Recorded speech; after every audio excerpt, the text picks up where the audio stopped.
فرمایا وَلِكُلِّ أُمَّةٍ جَعَلْنَا مَنْسَكًا لِيَذْكُرُوا اسْمَ اللَّهِ عَلَى مَا رَزَقَهُم مِّن بَهِيمَةِ الْأَنْعَامِ، ہر امت پر ہم نے قربانی لازم کی تھی۔ پہلی بات جیسے کہ روزے کے بارے میں فرمایا کہ اے مسلمانوں یہ نہ سمجھو کہ یہ تمہارے اوپر ہی کوئی بوجھ لادا جا رہا ہے، کتب علیکم الصیام کما کتب علی الذین من قبلکم، یہ تو در حقیقت ایک سلسلہ ہے، سلسلۃ الذہب ہے، ایک سنہری زنجیر ہے، یہ ایک ہی دین ہے، دین اسلام۔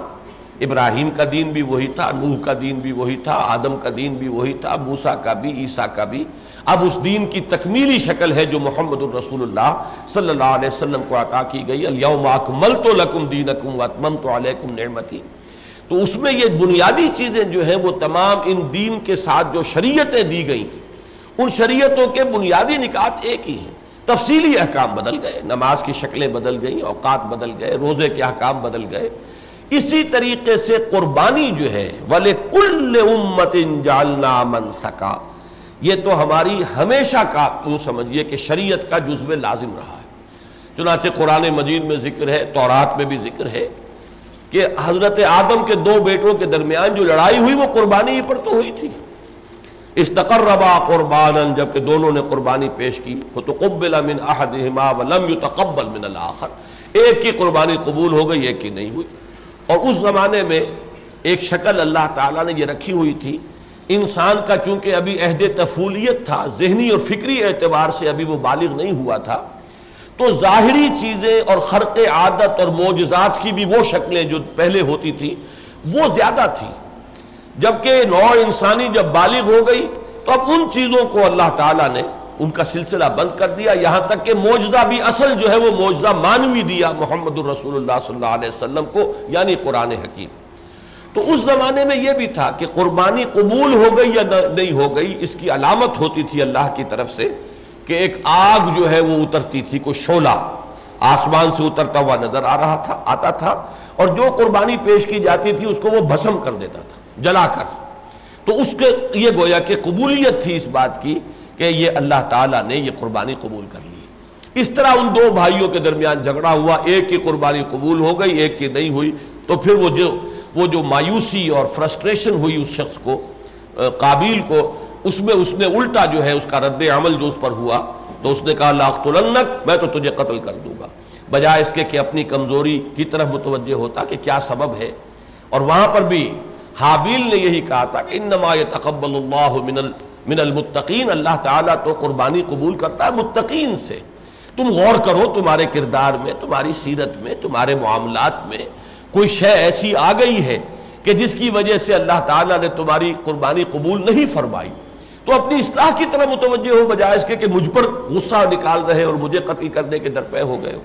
یہ میں نے اس لیے بیان کیا کہ معلوم ہوا کہ آدم کے دو بیٹوں کے ضمن میں بھی قربانی کا تذکرہ ہے، اور یہ ہمیشہ سے آسمانی شریعتوں کا ایک جزو لازم رہا ہے۔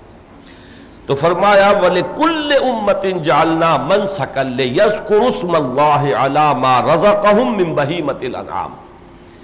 تاکہ وہ نام لیا کریں اللہ کا ان چوپایوں پر کہ جو ہم نے انہیں عطا کیے ہیں، اللہ نے ان کو عطا فرمائے ہیں، ان پر وہ اللہ کا نام لے، تکبیر پڑھتے ہوئے انہیں اللہ کے نام پر ذبح کریں۔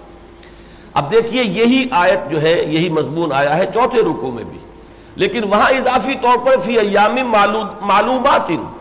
مسلمانوں کے اندر جو قربانی کا یہ رکھا گیا ہے نظام، یہ معین دنوں کے اندر ہے۔ وہ معین دنوں کے اندر 10 ذی الحجہ جب ہوگی تو وہاں پر منی میں وہ قربانی ہوگی، وہ معین دن ہو گئے، اگرچہ بعد میں بھی ہو سکتی، 10 11 12 یہ قربانی دی جا سکتی ہے، لیکن یوم النحر جس کا نام ہے بطور علم وہ 10 ذی الحجہ، وہی 10 ذی الحجہ کہ جو یہاں پر قربانی دی جائے گی، اگرچہ وہ قربانی بعد میں بھی 2-3 دن ہے، تو ایام معلومات ہیں، یہ معین ہے۔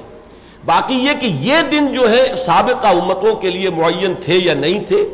بلکہ یہ کہ یہود کی شریعت میں تو معلوم ہوتا ہے کہ بہت زیادہ زور تھا قربانی پر، ان کی عبادت گاہ کا نام ہی قربان گاہ تھا۔ وہ خیمہ جب وہ گھومے پھرتے تھے تو ایک خیمہ ان کے پاس ہوتا تھا، قربان گاہ کا خیمہ اس کو کہتے تھے، وہی عبادت گاہ تھی ان کی، وہی اجتماع گاہ ان کی ہوتی تھی، تو اس کا نام ہی قربان گاہ تھا۔ تو قربانی بہت تھی یہود کی شریعت میں، ہمارے ہاں تو بلکہ اس کو کم کر کے محدود کر کے خاص طور پر اس کو جو ہے وہ 10 ذی الحجہ کے لیے رکھ دیا گیا، اور اس کا تعلق جو ہے حضرت ابراہیم علیہ السلام کی سنت کے ساتھ جوڑ دیا گیا۔ چونکہ یہاں پر ہو رہا ہے جنرلائزڈ انداز میں تذکرہ، لہذا فی ایام معلومات کا تذکرہ نہیں ہے یہاں، بلکہ یہ تو بنیادی فلسفہ بیان کیا جا رہا ہے کہ ہماری تمام شریعتوں میں یہ ایک جزو لا ینفک کی حیثیت سے یہ چیز شامل رہی۔